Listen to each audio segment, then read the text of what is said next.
professionals. HBCU Social Work Connect provides opportunities for students to connect with each other, alumni, professionals in the field, and potential employers, mentorship, advocacy support by aiding in the professional growth of student professionals. We are going to hop right in, but I do want to let everybody know we are going to save the questions for the end of the presentation. We also want to address students first.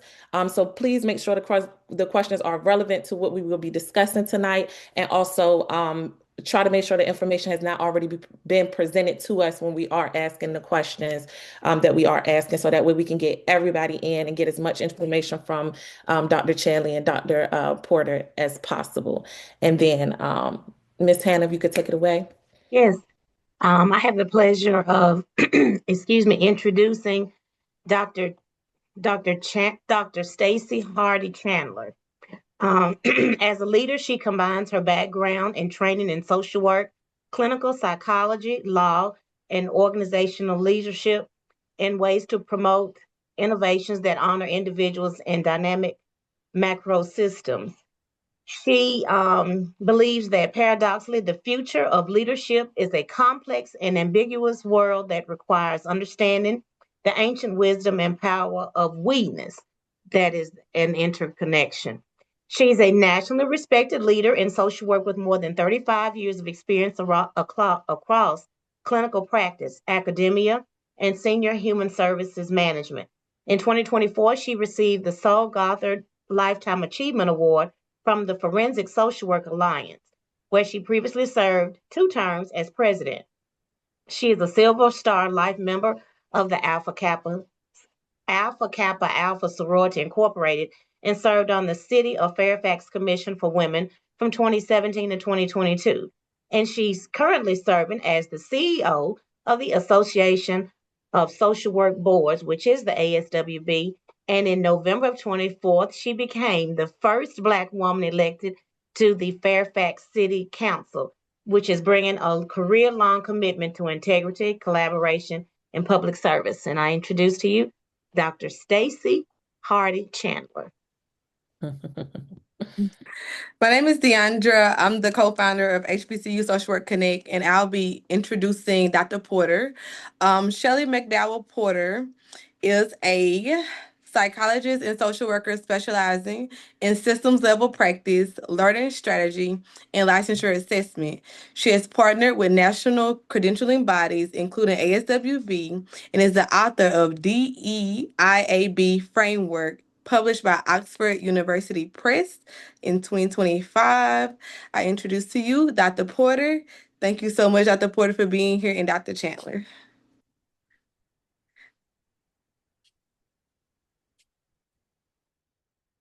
Okay, we're getting ready here. I am so excited to join you. And first of all, the first thing I want to do is thank Janaisha and Deandra for all of the work that you put into bringing us here and for hosting this event. Working with you was a pleasure. I would work with you in the future anytime. The second thing I want to say is that there were a number of questions that were submitted ahead of time. Thank you very much. We've done our best to try to integrate many of those questions, but we know that there are some lingering ones. So we are going to go very fast. We're very glad that this is going to be recorded because you can refer back to it later. We're going to speed through some things, but I do want to emphasize that we are certainly welcome. We welcome questions that might come after this event as well. We want to be a resource to the HBCU Connect. So let's get started. I'm going to just highlight a little bit about my journey. You heard some of my background in the bio reading. Thank you very much. I won't repeat any of that. What I will say is that I did not see myself being on city council, but I want to take this moment to encourage social workers to consider running for office. We often talk about what they do. We need to be at the table, and particularly social work voices need to be on the dais. So if anyone didn't previously see themselves as a part of city council or in local government or even in other positions, I ran explicitly as a social worker. And so I really feel like that's an important piece to bring to some of these civic spaces, and our perspective and our sensibilities belong there. I want to also emphasize that my professional identity is very connected to being a licensed clinical social worker. That is who I am. This is why I am here, not just in this meeting, but I feel like it's why I'm here in this life. And you face work and challenges in different ways when what you're doing is connected to really who you are. So, with that, I want to turn it over to Dr. McDowell Porter. Thank you, Dr. Hardy-Chandler. I won't review all of this extensive stuff. I will just say that my career has been spanning through micro, macro, and meso social work. It's been amazing. I also am a licensed clinical social worker, so I got to take the exam, be anxious about it, all that good stuff. I've also gotten to participate in the exam development process because along with being a social worker through and through from bachelor's to doctorate, I have a supplemental master's in IO psychology, and I specialize in assessment, evaluation, design. And social work for me, people always want me at the table because I just don't come with the research and evaluation. There's a level of empathy and human-centered design that goes into being a social worker. And the three E's of my experience, my education, and being able to take the exam as well as participate in the fairness and credibility of an exam, not just for ASWB, but I have done it for a variety of organizations, both healthcare and technical as well. So thank you for having me. I hope some of you connect with me on LinkedIn as well. I'm very much into mentorship and making sure that I'm offering access and opportunity. So I don't care who you are. I don't care that I don't know you. Hit me up on LinkedIn. I'm always going to connect with you because I'm excited to do that and paid forward. So thank you. Dr. McDowell Porter, do you have anything else to share with our audience today? Oh, as of today or Monday, I should say, I am now, rather than the senior manager, I am the dean of faculty at Chamberlain University. So come through for our social work program and other programs. Again, I am here to offer mentorship. So really connect with me. I'm excited to help out and just be with you all. Thank you. Congratulations. We're all so proud of you. Thank In the you. very short time that we have with you today, we're going to cover these areas, as I mentioned, very quickly. Don't worry, you can refer back to the recording or the materials. We want to introduce you to ASWB as an organization, not just four letters. Go over how important collaboration is, particularly when we're talking about the future of social work and the future of the workforce. For some of you, introduce you to some key elements to licensure and regulation. Licensure is not just permission to practice. There's a lot more that is relevant to the future of our profession, and also give you some specific updates on the examinations, what to expect, particularly if you haven't taken a licensing exam or don't haven't been exposed to information previously about what that's going to entail. So let's start with ASWB. So there are a lot of misconceptions about ASWB. Just wanted to highlight that this is an organization that covers the entire United States, plus 4 territories, plus 10 Canadian provinces. So we support your jurisdictional board, or if you're a Canadian, we support your college. That's why we exist, is basically to make sure that your local board can do what they do for you, for the profession, including oversight of continuing education. I'm very proud of our mission, and that if you speak to anybody who works for ASWB, they will be able to tell you what the mission is in some way, shape, or form. It's not just a dry plaque on the wall. It's something that everybody understands as our core purpose. So ASWB, of course, and we'll talk about this in a lot more detail later, certainly provides for its members examinations as a service. We'll, get into detail there, but I also wanted to note that we provide our members, and there are only 64. There are more people on this call than we have members, right? All kinds of services, including trainings for jurisdictional boards. We do CE audits for certain jurisdictions. We have a unit that approves continuing education programs and provide model law language. So there's a whole array of services that our organization provides in support to your local board to help relieve some of their burdens. So I also want to talk a little bit about ASWB just as an organization, just our culture. And I will say that we operate based on social work values. The executive positions, the 4 executive positions are all licensed positions. 3 of us are licensed social workers, and to be a social worker at ASWB, you have to be licensed. It's not just do as we say, right? It's a part of how we operate as an organization. ASWB has about 55 employees, maybe close to 57 right now. We have typically a 98% retention rate. We try to have a culture where staff are valued, again, in alignment with social work values.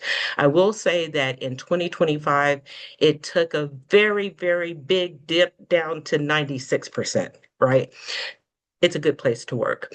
It's female-led currently, and just like our profession. And like I said, this is something, licensure regulation is something that's very personal to us because we too are social workers. So in terms of the structure, ASWB reports to its board of directors. That board of directors is elected by those 64 members and the members are the states. They're not individuals, right? They're the boards. Those directors have to be accountable to those 64 members, again, across the United States and Canada. And we all consider ourselves accountable to the public. And that public includes our profession. So we really feel like we're accountable to everyone. Moving on.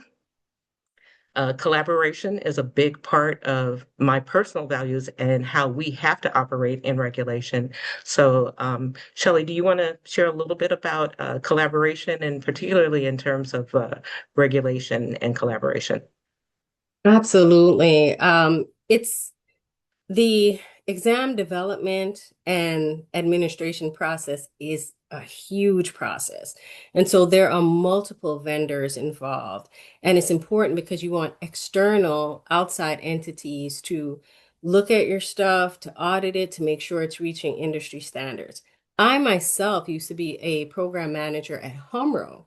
And Humro is the organization that does some of the research, the practice analysis that helped with that very big controversial report that started all these great conversations for individuals. So I do want to tell you that rather than just a bunch of IO psychologists that were not connected to the subject, me as a social worker was in that room and a part of that team and a part of the process. And again, putting in that human-centered design and making sure that it has integrity.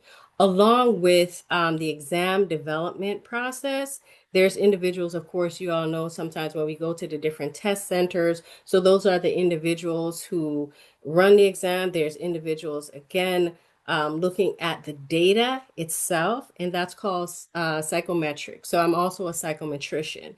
So psychometricians combine science and math. So for exam development, you look to see how the test exam questions are taken by different groups and different individuals, and if it's fair and equitable for everyone, and going through the process of figuring out which exam questions benefit the greater capacity, as well as exam questions that are not optimal. But it takes a whole bunch of different partners to do the development, the review, the validation. So what I would say to you all is that it's not just ASWB or another entity. For example, I worked at ANCC, the nursing organization. I've worked with aviation. I've worked with the dentist, architecture. So everyone follows the same process, and multiple vendors are involved in the process. So it's not just the entity that is the licensing party, it's multiple providers. And so partners are very, very important and very critical to the process. It definitely takes a village.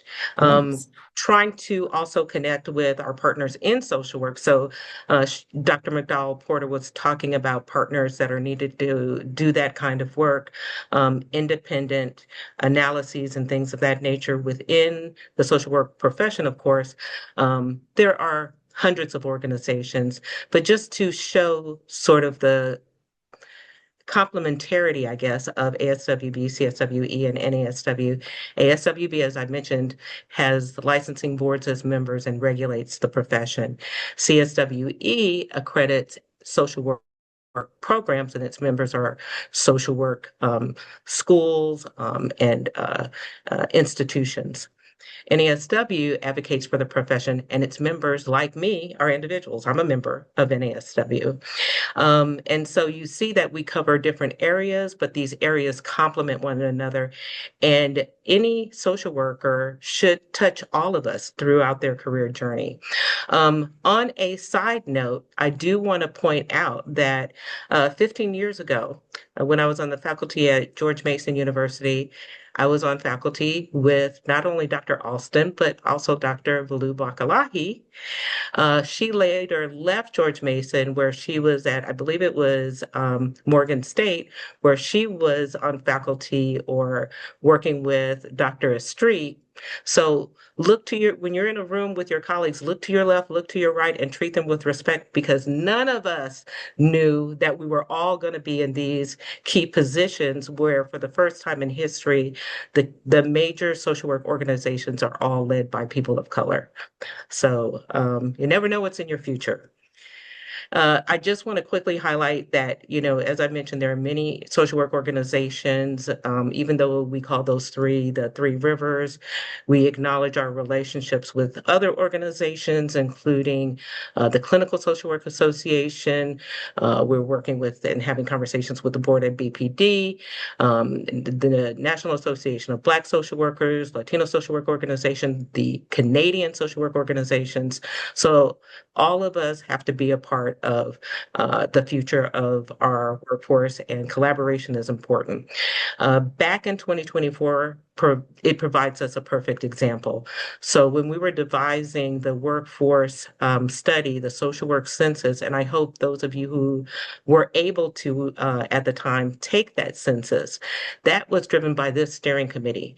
And we have many of the key organizations in social work represented and working on that. I think this is the first time all of these 16 organizations have been in the same room. And for the future, if we're going to move the needle on strengthening our profession, we need to have opportunities where we work together like this again. And I'll talk about the workforce study that came out of this effort. So it isn't just meeting and talking, right? It's doing something that's meaningful to inform and serve the social work profession. I also want to highlight ASWB as a practicum site. I'm a former field practicum director, and this year or last year we launched our executive social work leadership practicum, and this is my student Karima Kayam, who is a fantastic student who is getting a wonderful experience at ASWB. Our last social work student we hired, and we also have had interns from other disciplines. So I just want to just say that, again, we are committed to the profession in so many different ways, personally, as part of our organizational programs, and in terms of our staff members. One of the ways that collaboration is being expanded significantly is with one of our staff members who is the Director of Regulatory Education, Dion Brown Bushrod. She actually may be on this call. I hope so. She is a social worker out of Maryland, and is really trying to expand bridges with educational institutions, working with students, working with faculty, again, to get accurate information to people earlier in the pipeline. One of the things she and I talk about is that when I went to school and 40 years ago this fall, I went into my first MSW class. And before I started class in orientation, they told us about regulation and licensure. She shared an experience where she learned about licensure 3 months before she graduated. So, and everywhere in between. And we hear from people who say that they don't hear about licensure until after they graduate. We want to bring some uniformity, and I know Dion is committed to making sure that students know about regulation, know about licensure, what it means not only to them and their practice, but what it means to supporting our profession. And so she, like Dr. McDowell Porter, would welcome your contact. And I will turn it over. Yeah. Just piggybacking on that about Dion, I'm also on some committees that Dion is fostering. So keeping connected as an educator, and as I told you, I'm big on being a mentor and a peer as well. That means me offering access, prioritizing access and opportunity for everyone, and most importantly, awareness. And so whether it's talking to someone about practicum, and I know we've all been there, been to a practicum site, and you're experiencing maybe something that feels like microaggressions, maybe bias. So keeping it real world, talking to them as early as possible for early awareness about the exam. It wasn't a priority when I was doing my bachelor's, not really my master's either. But when I wanted to become a psychoanalytics psychotherapist, it became a priority to me. So it's a priority to you at different points in your life. And I also know that there's a big misunderstanding about whether or not you want to be an administrator. And so, hey, I don't need any licensure. I would say it's worth having a conversation. So one of the most important things to me as an educator right now is providing tools, the space to have dialogue and not leaning one way. Yes, I'm on the call with Dr. Hardy-Chandler, but I create safe spaces so that people can talk about both sides of where they're coming from about licensure and create a safe space so that they have accurate information so then they can use that to do what they will to create their career paths. Thank you. So let's delve in a little bit deeper on licensure and regulation. So there's a license that hopefully we're all familiar with. If you're going to get a driver's license, usually you have to do driver's ed. You take a test to show that you have the basic knowledge to be a driver, what the signs mean, those kinds of things. And you get behind the wheel and you drive to demonstrate that you're able to operate a vehicle. And then you get your driver's license, which not only gives you permission to drive, if you're stopped by the police, they ask for your license and registration, right? You know, your license is something that also says that you know the basics to try and help keep other people on the road safe. These elements are reflected in a much more sophisticated way in social work licensure. Education is what you've gotten to get your degree. The competence exam or the licensure exam, competence assessments are meant to demonstrate basic first day on the job knowledge of social work generically for your category. So it isn't about expertise. It isn't about a certain, it's just like your driver's license is how do you drive?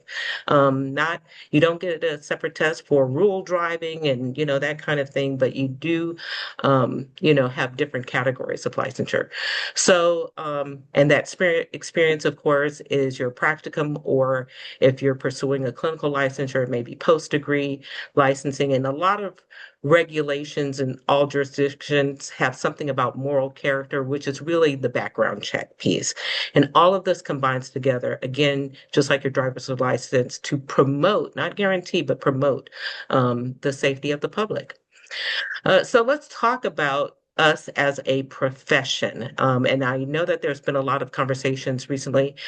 I added this slide to our presentations a couple of years ago because even social workers were asking, do we have to be a profession? And so I say, let's examine that. What is a profession? It's something that requires elevated levels of skill, of expertise, social work meets that criteria. Social workers then are professionals who should be eligible for the rights and privileges of being a part of a profession because of those elevated responsibilities. But being a profession is not just a word, right? Professions are regulated not only because we want to agree that we're a profession, but a recipient of services who thinks they're getting a professional needs to know what that is. So, from ASWB's perspective, yes, social work is a profession. And I will share that just today, I learned that the Department of Education is releasing its formal definition of a profession tomorrow. So that release kicks off a 30-day comment period for people to respond. And right now, social work is not on that definition. Um, I think it is important for us to advocate for ourselves as a profession, but also to embrace the responsibilities and the standards that go along with being a profession. We have to be in agreement. The only reason why, again, I added this slide was because social workers were pushing back on, kind of, well, why do we have to be a profession? So we need to get some unity around that and fight for our professional identity. So again, the comment period is going to end March 1st. If you are connected with a group like HBCU Connect, submitting comments would be a very good idea. So why does regulation matter to social workers? Because regulation, basically the laws, um, safeguard our professional status. It says what a social worker can and cannot do. It says who can call themselves a social worker and who can't. All of that is defined by regulation. And part of regulation, of course, is licensure. So all of us should when I supervised candidates for licensure, I would actually carry the state of Virginia's regulations printed out with me. And I would hear something like, well, I heard that. And I said, you heard it? Okay, let's pull out the regulations and let's see what the regulations say. So those are important to understand in your jurisdiction. And just wanted to share, some jurisdictions have certain categories of licensure. Uh, there are examinations for each of these categories. And just to let you know that there is not just one licensure exam or maybe the licensure exams that are in your particular jurisdiction, but nationally there are four. There's actually a fifth one, but we won't get into that. Um, so social work is not alone. There are other agencies and organizations like ASWB for other healthcare disciplines, other healthcare professions, doctors, pharmacists, psychology, OT, PT. As a matter of fact, the ones listed here, I consider, sort of my village. We get together and we talk about things that we see happening in the field and threats to the profession and those kinds of things. And they all I don't follow know if the that goes same with that. That's just standards. only. I said I don't know if that goes. That's just the only thing I had. So okay. So moving on to the examinations, they require both subject matter expertise, and we define that, of course, as practicing social workers, those who are in the field practicing, and as Shelley mentioned, psychometric measures. Um, I love asking this question. I've asked it if you've been in other presentations that I've given. I always ask this question. ASWB has about 55 staff. How many are dedicated to writing licensing exam questions? Is it 90% of those 55, 75%, half?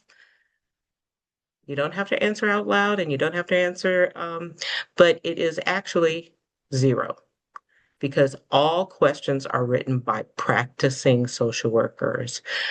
So it is important to note that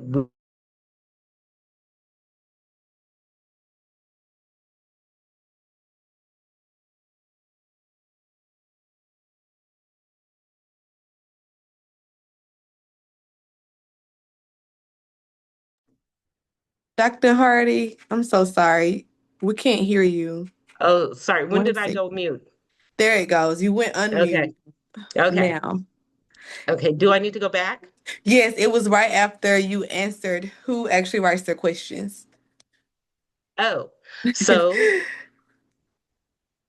no one at ASWB, all questions are written by practicing social workers. All questions, 100% of all the thousands of questions in the exam bank are written by practicing social workers who do this as a contribution to the profession. So just quickly, an overview of exams. They're computer delivered now. I took a paper and pencil test.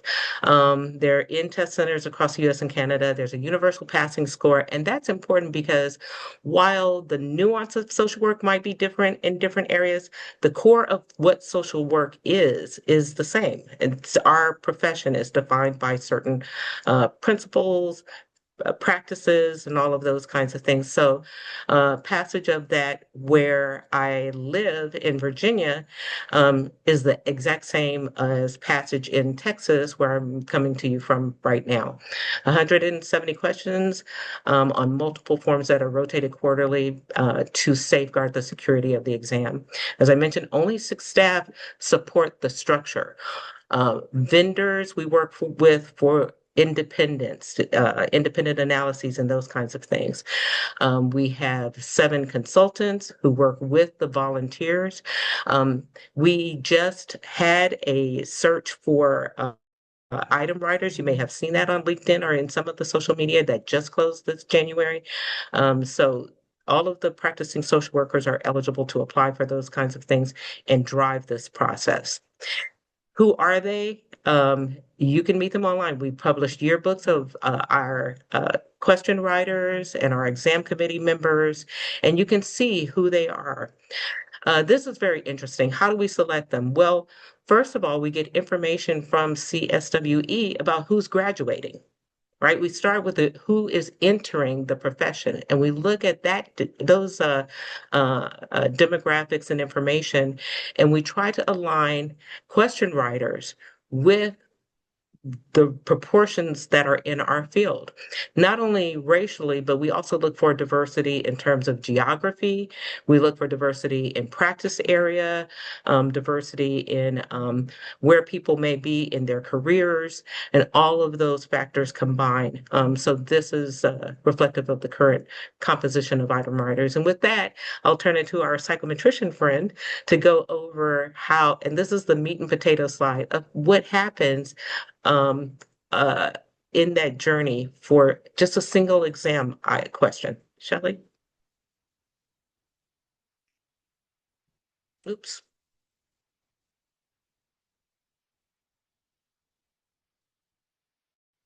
Shelley, you may need to unmute.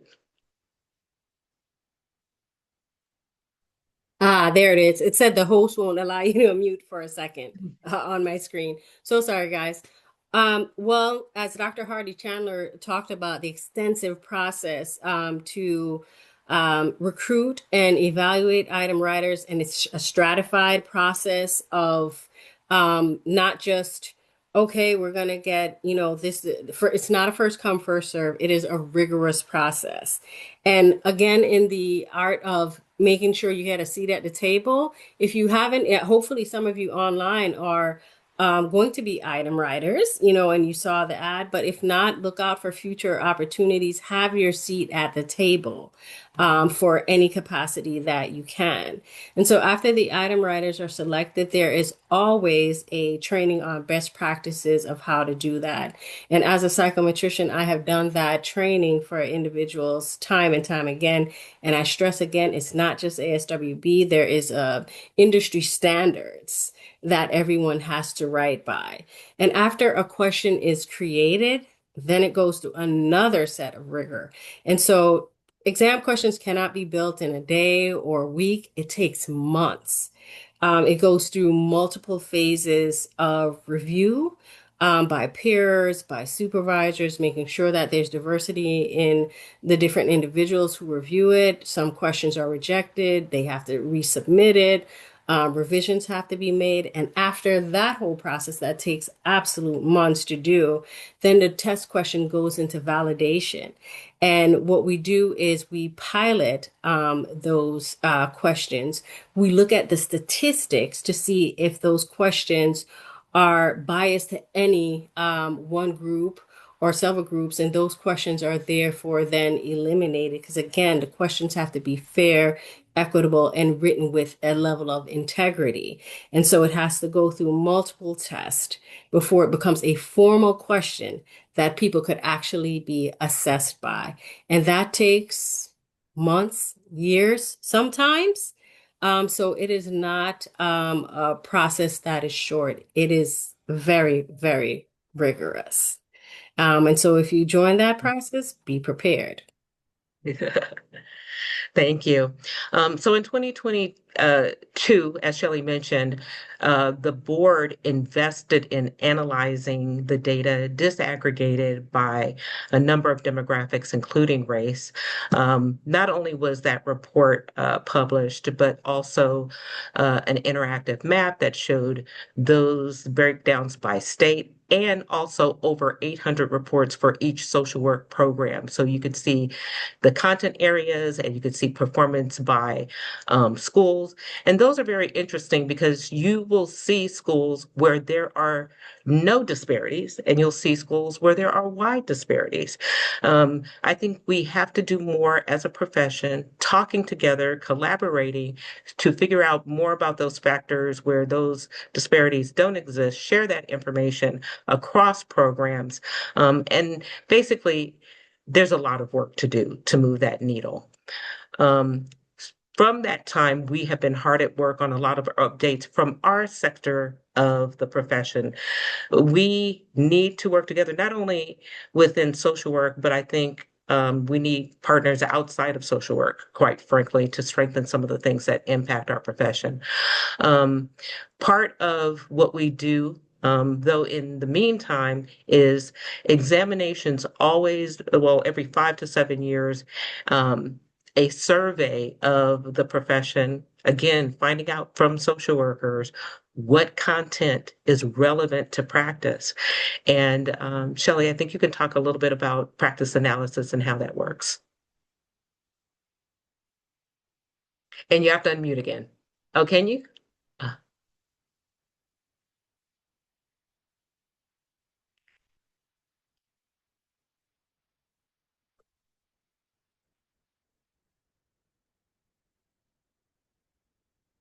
Okay, we can't get her unmuted just yet.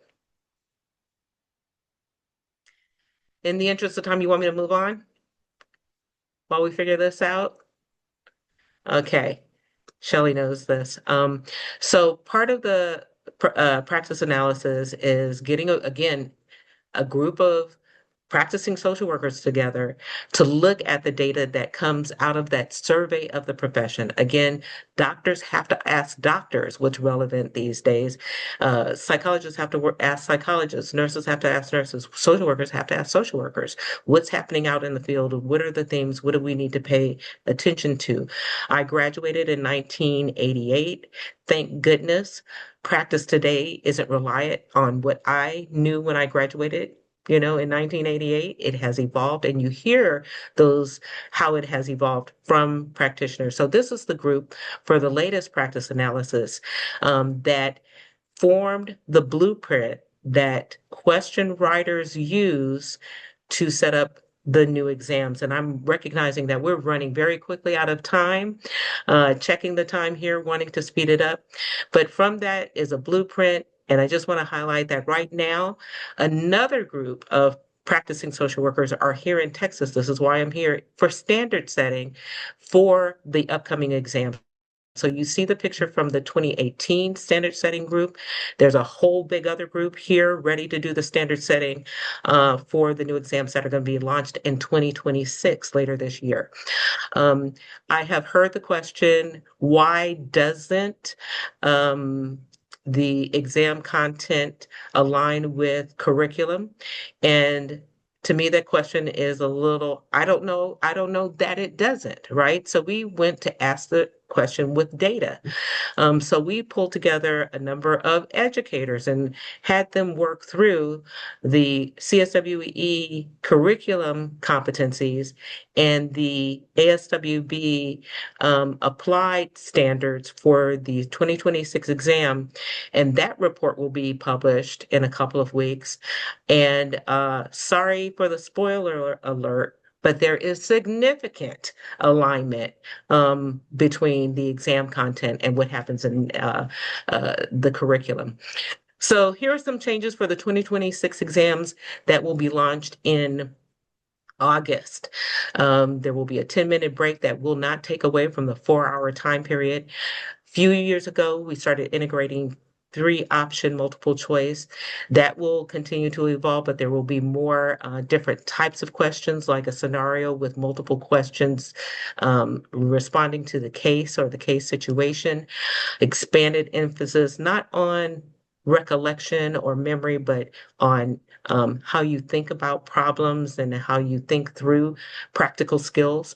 And the bottom check is a very interesting one. This year, we're going to pilot a remote proctoring option, particularly focused on accessibility for people who need special accommodations and do not have circumstances that are conducive to going to a brick and mortar test site. We're going to pilot it because there are a lot of security concerns around that, but we want to see what would happen if we offered that. Special accommodations are important. The ASWB has dedicated staff to that on an ongoing basis. Here's a quick comparison between the current exam and the new exams. They're going to be a little bit shorter, but still hit that rigor in terms of reliability and validity. Here's the timeline it takes. Dr. McDowell Porter was talking about you. I see you're off mute now. Did you want to add any comments? I won't for the sake of time because I definitely want people to have time to answer questions, ask questions. Okay, so just really quickly, this is a timeline for the new exams, which started back, quite frankly, in 2023 in order to be launched in August of 2026. And here's where we are right now, the standard setting workshop. There are an array of things that we offer. To go into more detail, there is a webinar series. We designed that for educators, but it's open and free to everyone. We've had educators ask us if they can use it in classes. Want to learn more about what Dr. McDowell Porter said about exam development? There's a webinar for that. There's a webinar for statistics. There's a webinar for accommodations. And so I check that out. The other thing I want to highlight real quickly as a resource is Fifth Theory. This is another thing that we piloted, got feedback that people like it. People said, it isn't the content, it's taking the test that's anxiety provoking. So we offered this to people who at first did not pass the test the first time. And then we found that they said it was helpful. So we expanded. If you register to take the test, this is a free resource to you before you even take the examination. Had research on people's journeys, listening to people as they go from education to licensed practitioner. What is that like? I do want to take a time to talk about Dr. Ono and his work with stereotype threat. This is something that was mentioned in those 2022 reports. Dr. Ono started out as a critic of ASWB. He came with some very interesting, questions. And he did exactly what we want all social workers to do, is to ask questions and investigate for yourself. And he learned a lot about exam development that he didn't know originally. And he reached out actually to Dion, who we introduced you to earlier, and noticed that what we mentioned in the report and his work on stereotype threat was very aligned. And so here's a situation where someone who was a critic actually became a collaborator. And you were mentioning future HBCU Connect meetings. I would invite you to invite Dr. Ono to a future meeting to talk about stereotype threat and how it impacts as a factor in disparities. And what I love is he offers very concrete things that people can do. Highlighting some of the things that Shelley was talking about before, bullet three in particular, African American social workers who have successfully passed the social work exams should provide clinical supervision and mentorship to those who are preparing for the exams. Simply seeing success helps to foster success. So that's important. I am going to skip past all of the other um, workforce study stuff that we have available. We are going to provide these slides to you as a resource. But the workforce study also yielded a lot of information about, again, people who are social workers, people who are in human service jobs, social work adjacent. The Canadian social work report was pulled out. Licensure is an important factor. Interestingly, Canada and differences with the US and student loan debt.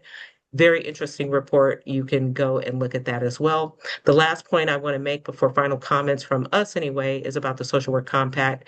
Right now, we have 30 states that have passed licensure compact legislation, which means that if you have a compact license, you would be able to practice in any of the states that are a part of the compact. Hopefully, we can even get more states. Having a licensure exam as part of your license is required because of the uniformity that it provides. So that's an important piece if you're um, thinking about that. So finally, I just want to highlight, collaboration is important to all of this. We have to work together not only for the sake of our profession, but for those who are served by us. I want everybody on this call to think about ways to connect and build bridges. I am excited that not only on this call are there future licensees, perhaps there are future members of jurisdictional boards, perhaps there are future question writers, perhaps there are future consultants and collaborators and social work psychometricians like Dr. McDowell Porter. Perhaps there are future employees of ASWB, but think about ways that you can contribute to at least the regulatory sector of your profession. And Shelley, any final comments? None. I've got my phone. I've been clicking on every connect. So connect with me. We can have one-on-one conversations. I could talk with your students, your mentees, whoever. I'm here. Excellent. Here's some ways that you can connect with ASWB.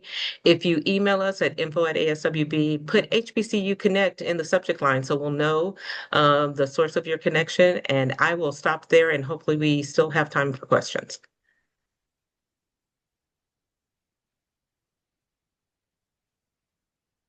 Thank you, Dr. Hardy. Thank you, Dr. Porter. Thank you, ladies. We really appreciate y'all. Okay, so we're going to open it up for some questions. Let's see. Okay. Janasia, I can keep an eye on the chat if you want to go ahead and ask some other ones. Okay, well, first I had a question for you ladies. What initiatives does ABSW currently have to support social work students entering the field of social work? Yeah, that's a great question. And that is exactly why I mentioned Dion Brown Brushwad because of her being a resource specifically to students and faculty. And so I know that she may have been joining this today. I know she had another meeting, but she is absolutely, her unit is a resource to students. She's looking to scale out programs in order to reach more students. So that is essentially her job is to work with students and educators. And she is so excited to connect with programs so that, again, students can be introduced to their future path beyond graduation as early as possible in their career journey. Okay, thank you for that. And then I'm gonna allow, I seen Adana, I don't want to mispronounce your name. Adana had a question. Hello, To be good able to evening, introduce everybody. yourself. Yes, absolutely. Can you hear me? Yes. Yes. Okay, great. Good evening, everyone. My name is Adana Obogu, and I'm from the Grambling State University School of Social Work. Um, it's been really great that in my program, I was exposed to this one class about policy that really opened my interest for it in my transfer year to the school. So how would you suggest, or what are some like steps for students to get politically engaged, but also have that social work background? Because that's something that I've been into as Well, I think that first of all, when things come up like the definition of a profession that leaves social work out, coordinating together to respond to those kinds of things, either as groups or as classes or as part of larger organizations, that's always helpful. I think from a regulatory standpoint, they graduate and are able to join their local social work boards. That's very helpful because boards are very influential in terms of licensure policy.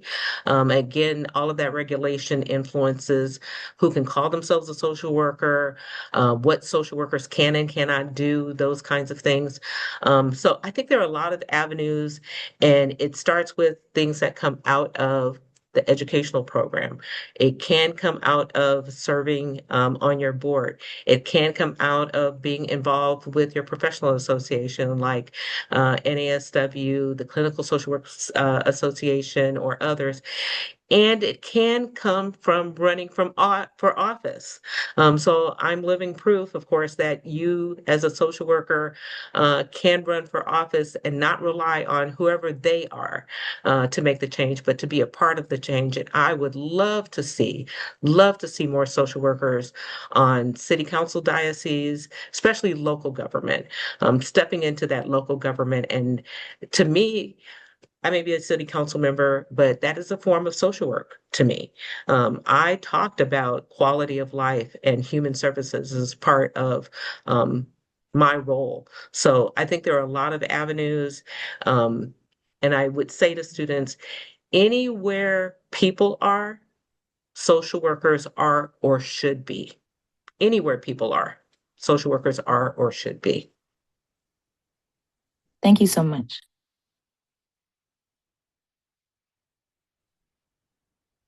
Dr. Hardy, I have a question.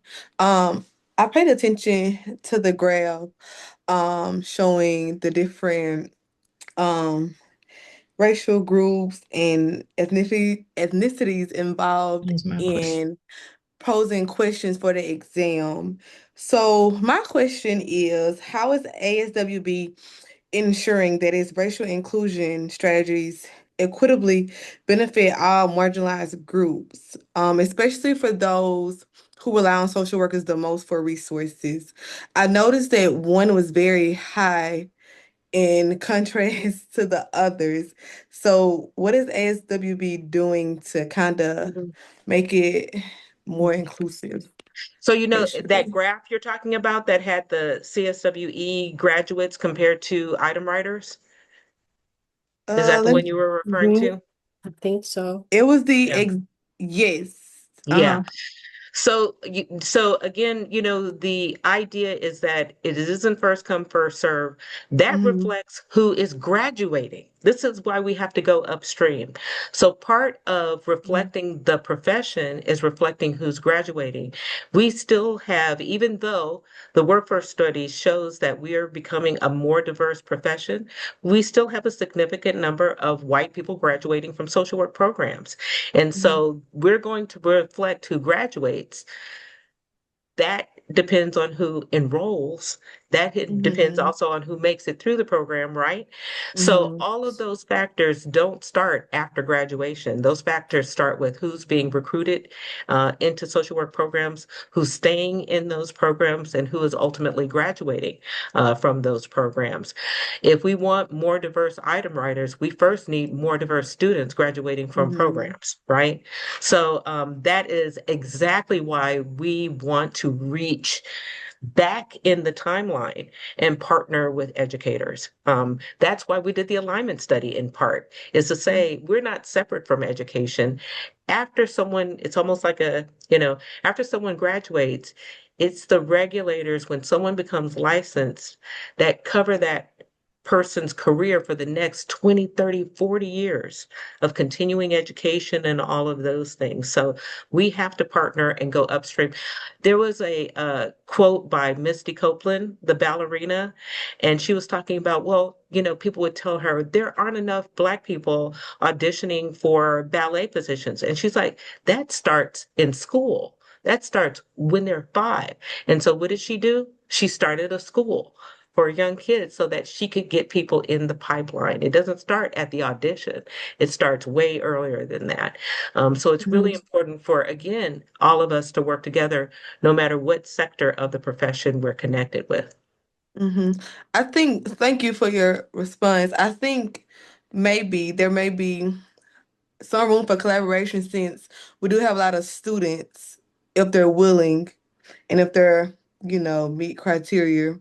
I think it'll be good for us to kind of collaborate together to see if we can help get some candidates since they are graduating. And we do have a lot of BSW and MSW students too. So I'll probably reach out to you Mhm. to see if there's room for collaboration there.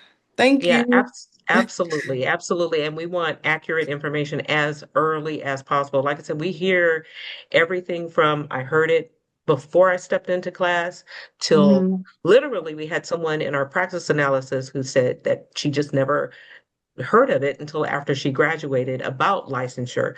And if we hmm can, again, make that information available, because there is overlap between, for example, exam content, and it's not adding something different, it's showing how these go together, right, as part of a hmm continuum. Thank you Thank you. for that. And then I also had another question. How is the Department of Education's decision impacting licensure, if it is at all? It does not directly impact licensure. Okay. We believe licensure is part of being a profession. What it does impact is loan access, right? So Mhm. depending on your program, the I'm not going to quote what I recall because I don't recall it exactly. The average amount of thousands of dollars that it costs to go to a social work program, but what the Department of Education is doing is saying that professions are eligible for higher loan amounts up to $200,000. And if you're not a profession, then you're only eligible for lower amounts, and I forget the category for that. So part of what the Department of Education is saying is really about loan access. There are pros and cons about that, but I think the deeper issue of raising conversations about being a profession is really what is good that's coming out of this. We need to have conversations about being a profession, but the concrete consequence of the Department of Education's definitions really impact loan limits. It does not impact eligibility for licensure. But even though it doesn't directly impact us, we care about it, right? Because we care about the whole ecosystem. So it does matter. Thank you, Dr. Hardy. Thank you. I see a few questions in the chat that I think are appropriate. I'm gonna start with Ms. Jackson. She asks, does the ASWB offer any scholarships or financial assistance for students who cannot afford the licensure exam? So there are no scholarships currently for exam licensure. That's defined by the regulations of the jurisdictions. No scholarships for exams at this time. What I think is also a related conversation is graduating with student loan debt. We're talking about thousands of dollars difference between people of color and their counterparts in terms of graduating with loan debts. In general, the licensing exam, I think for most jurisdictions, is around $260, which is a lot of money when you've graduated thousands of dollars in debt. And again, that highlights why we have to go back into the pipeline. So we are, looking at things that may be helpful. We've considered things related to retakes and those kinds of things, but ultimately that is going to be a burden either way if you're, in debt far more than some other sectors of people who are eligible for licensure. Thank you.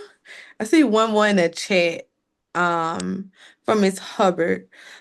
She says that she's often asked as an educator why there are not more culturally relevant questions on a licensure exam. She do believe in your presentation that you did speak to this, but can you answer it explicitly? Yeah, the cultural relevance, questions related to equity, and I can say it, equity, diversity, inclusion, all of those things. I'm gonna say it. Like we double down on that. But but those questions are a part of the exam. And the reason why they're important is because when we survey the profession says these are a part of our work on a daily basis. So when the profession is surveyed, we pay attention because that is what should guide what goes on the exam. So those questions are there along with other kinds of things that are key to social work. You can't separate culture from social work. You can't separate diversity and difference from social work. So our practitioners say we need to include it. We include it in the blueprint. Item writers have to follow the blueprint, and so they are there. Thank you, Dr. Thank you. Chandler. A few more questions. So one, what steps can emerging professionals take to have their voices heard in ABSW policy and advocacy work? Yeah, get involved. When we even just send anybody who answered the census in 2024 actually contributed to exam content. So you can be involved, it's just on the basis of answering a survey. You can be involved by becoming a part of your local board. You can be involved by, when we put a call out for, like we have the standard setting folks, the all of those things, we try to cast a very, very broad net because again, that's driven by social work values of wanting a diverse pool of people. Look at our item writers and their practice areas, their geography, all across, So anyway, there are multiple ways to get involved. We really are active in wanting to engage the profession in a lot of ways and for a very for whatever time you have available, there is an opportunity to get involved in your regulatory community.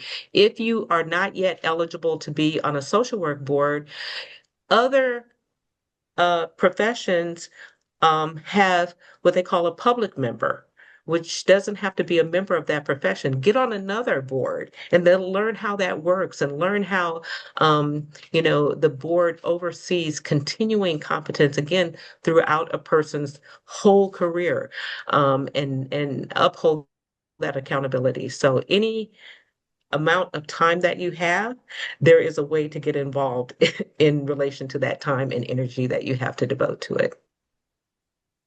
Thank you, Dr. Chandler. I know somebody's in the chat as well. It looks like Shanita asked, as I approach my MSW graduation, I'm hearing from colleagues that are expressing the challenges of finding employment if they're not licensed. Has this been expressed across the practice? If so, has there been any way to address those concerns, for those who may not be interested in licensure?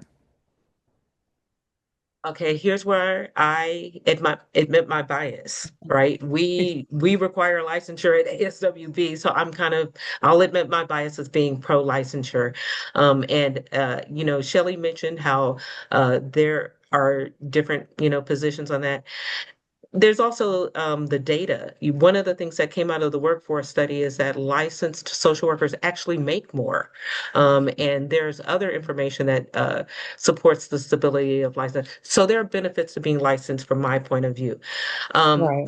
But I also think one of the things that we overlook in terms of the workforce is simply not just bringing people into the profession, but you have to retain them too, right? So we have to advocate for better things like caseloads. We have to advocate for pay that people can live on while they're helping other people get pay that they can live on. All of these things that are a part of our profession that keep people in it. It's great that you want to do good. It's great that it's part of your mission, but you also have to live. And so we have to advocate for ourselves. Um, Sharon Alston talks about a quote that I used to say as an instructor is that sometimes we expect our clients to be more courageous than we are. And so we have to show that same courage for it is not wrong if we're promoting quality of life to promote the quality of a social worker's life. There's nothing wrong with that. You have to be able to have those things in place. So demand those things in the workplace that will keep people coming to our profession and keep people in our profession for years to come. Thank you, Dr. Chandler. And Aisha has a question, and then I just have one more question. And then if all hearts, mind are clear, we're going to let you ladies go. We really appreciate y'all tonight. Thank you. Sure. Hi, good afternoon. Good evening. My question is, what do you see as the biggest challenges and opportunities for Black social workers in the next 5 to 10 years? Yeah. Um, I think the biggest challenge is really uh, kind of driving our professional identity, right? We have to promote a professional identity that, regardless of what executive order comes down the line, honors diversity and difference. And I think there are significant opportunities for leadership, particularly for Black social workers in that regard.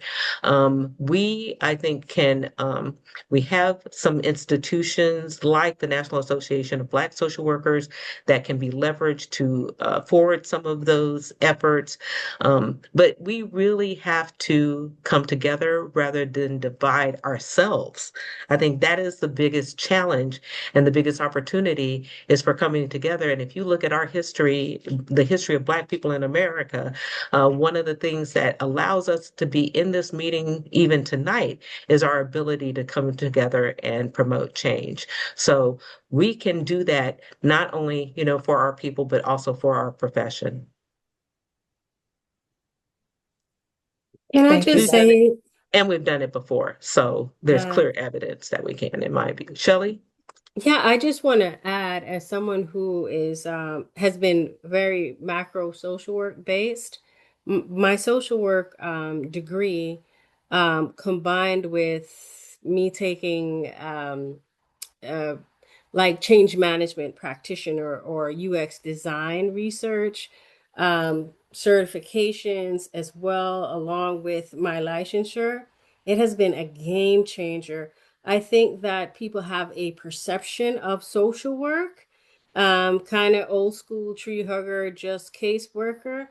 But I have been a researcher and an evaluator for most of my career, and people want that difference that social work can offer in the room. Other professions are extremely technical, but guess what? They don't have the human skills. And we do. And I have worked for the military, the intelligence community, academia, and I have literally bought just a mass load of business. And more importantly, I've been able to work with specific groups that I've been able to shine a light on. Hey, oh my gosh, you're working on this, but you didn't bring this group in. I'll give you a quick example. I was working on a specific type of exam, and it was the Native American group, shamans specifically, that brought this particular cultural practice in, but they were totally excluded from the exam writing process. And then when I came on board, I was like, oh my gosh, you forgot an entire group who is foundational to it.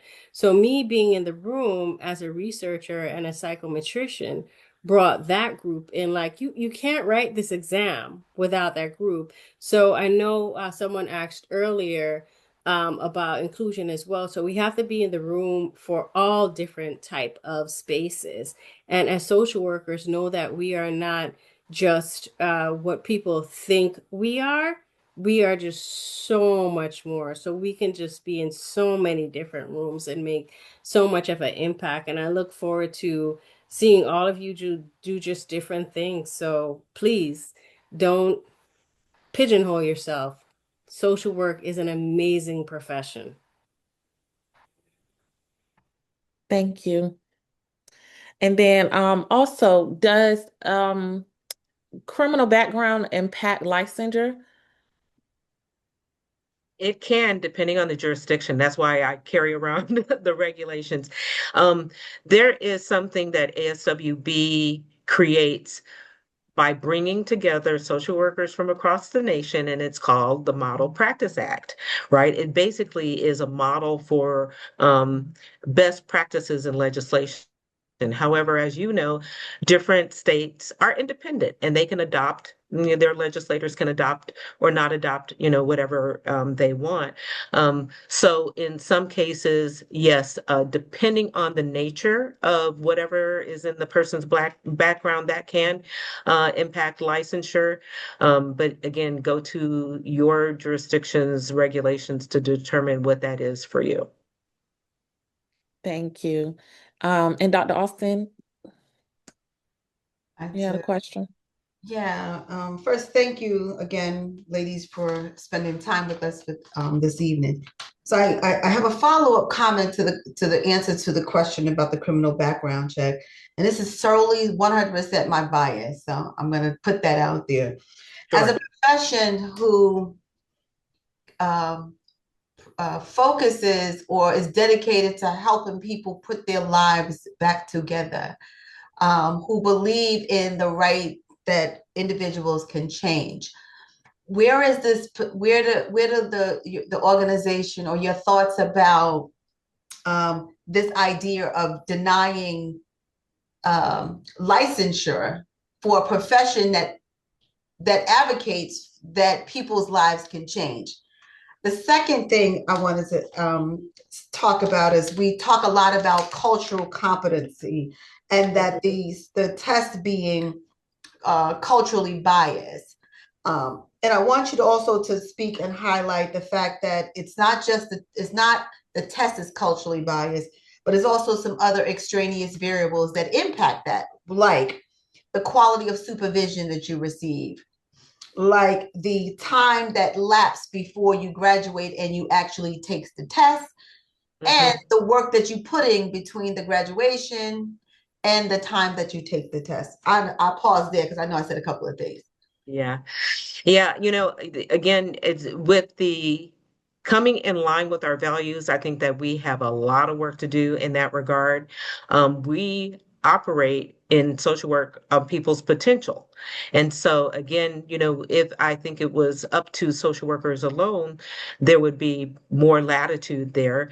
Regulations are also perpetuated by people who are not social workers, certainly, and that impacts what those parameters are. But to your point, we should make sure that what we're promoting is in alignment with what we believe, and that is that people have potential. They are not always for the rest of their lives, whatever they may have done on their worst day. That is something that I think would be a great way to collaborate with the organization I used to be affiliated with, and that is the Forensic Social Work Alliance, which looks at laws and things like reentry, and those kinds of factors. So I think there's some advocacy to be done there. The second thing regarding bias, I think you talked about, Shelley definitely showed the checks and balances that I have not seen anywhere else to eliminate bias in exams. It's required. That is why there are test questions. There was someone who said, oh, there are some questions and they're thrown away. Well, they're thrown away if they show any kind of bias. That's when they're thrown away, before they are scored, before they impact candidates.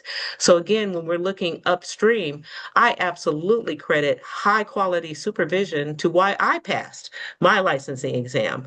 I had a supervisor who challenged me in supervision with kind of critical thinking that's tested on the exam. People will say, well, it's multiple choice. That's not real life. If you practice social work, you daily come across information that is often incomplete, and you have to make a choice among several viable options. That's the practice of social work. So the quality of your supervision, having someone who challenges critical thinking versus someone who is quote unquote signing off on your hours, that feels easy in the moment. And you get those signatures, but you're not getting the questions. You're not getting someone who cares enough about you as a burgeoning professional to challenge you and to bring up ethical questions and those kinds. That's who I had, thank goodness. Um, um, and that was 32 years ago. How do I know that? She was pregnant. My supervisor for my clinical license was pregnant with her son, who just turned 32 in October, and she and I remain friends. She remains my sounding board, but as a model of excellent supervision. The other thing she taught me is that don't buy into this narrative that there's a clinical macro divide. Macro, meso, micro, all of that is a single continuum. She was a clinician who understood macro systems, which made her a better clinician. And people who are aiming for macro work, working with organizations and communities, they may not admit it, but the ones who are really good at it have clinical skills. They may not call them clinical skills, but those organizations and communities are made up of what? People. So don't divide us. That's one of the fundamental challenges of social work is we end up dividing ourselves, even by if you're clinical or macro. Let's come together, recognize that in any position, it's not or it's the proportion of attention that you may be given to clinical or the proportion you may be giving to macro. But I use my clinical skills every day, and whether I'm working for ASWB or for my city. Um, so to your point, getting back to your original question, that's why going upstream, that's why the work that we're doing in our regulatory education with Dion Brown Bushrod is so important, because a lot of that stuff starts there. Please, please, please, I'll reiterate this, invite Dr. Ono to talk about stereotype threat and the burdens of expectations that we take into that test room as marginalized people and racialized people is very different, and it has a different impact. And it's not about blaming the victim, it's about recognizing the impact of racialized trauma on us because we think it happens to clients, but we forget that we are people too. We are people too, and the dynamics that impact the people we serve often impact us as well. And we don't want to look in the mirror at that, but that is a part of the story as well. Let's reach back. Let's go as early as we can together and help people who are coming along that social work journey be successful. So, ladies, I'm going to take a point of privilege here to emphasize two things that I've heard consistently is get involved, right? Having some political awareness and involvement helps you to impact policies that ultimately impact the work that you were going to do to include license. When you select a supervisor, we have opportunities when our friends want to supervise us. People will, cut a few corners that it might seem to be helpful for you for your time. But if you really want to be successful in taking the exam, but even more be competent and ethical social workers, make sure that you search for good supervision. Individuals who are committed to preparing the next generation of social workers. So keep that in mind. And ladies, Ms. Hollis and Ms. Freeman, I will turn it back over to you. Thank you, Dr. Austin. Okay, I just have one final question, Dr. Chandler, then we are going to let you go. So because of the test is usually it's based on who's passing the test, that the questions kind of come from those people. Is ASBW advocating in any way for on a national level for equity across for Black social workers, being as though there are more white people that are passing the test, and so it's kind of leaning towards questions based on them. Is there any type of exposure to, like, we know that is the case, but we do also have Black social workers that are taking this test, so to make it more inclusive with them? And yeah, absolutely at each stage, because remember, people aren't the people when they're surveyed, they are not the ones submitting test questions, right? They're submitting content. And when we're surveying, 25,000 people, the intent is to make sure that we're surveying the whole profession, or representatives of the whole profession. So every effort is made to be inclusive at every stage, including who's involved with it, asking the questions on our side, right? So all of that is very, very intentional, and all throughout the process, that level of inclusion. And you can see it, we're very transparent about it at every stage. So absolutely. And we will continue that no matter what. So Thank you, ladies. We really appreciate y'all. We're going to wrap this up now. Deandra, thank you Yes. again. Thank y'all again. Thank you, Dr. Hardy, and thank you, Dr. Porter, for spending the evening with us. Thank you to all of our participants, those who definitely stayed throughout the entirety of this. We really appreciate it. Just a few closing remarks from me. We do have another event on February the 17th from Rayshawn Ledate, who you may know as RayTube. He'll be coming and kind of giving an overview of what he provide in order to help us pass the licensure that we do want to get. Also, too, we have executive applications open. We are trying to transition and grow. So if you're interested, please check out our socials, send a DM, find a way to get connected with us, and we'll be more than glad to share the application with you and have you join the team. If all hearts and minds are satisfied, thank you all for coming, and we'll be sure to make sure we share the link for you to have access to it. If you do not get access, please send us an email or send us a DM. We're very responsive. Yes, we're gonna post it in our group me. So if you're not in our group me, please join. Charlicia Davis did just post our socials and our group me in the comments. So we will definitely be posting this meeting tonight there. And again, thank you so much, Dr. Porter, and thank you so much, Dr. Chandler. We really, really appreciate you ladies, for coming together and making this possible for us. And again, and of course, honorable mention to Dr. Austin. it was an honor. Yes, Thank you. thank you so Thank much. you. Everybody have a good night. Good night, ladies. Thank you. Thank Bye, you. Good everyone. night. Good night. Thank you.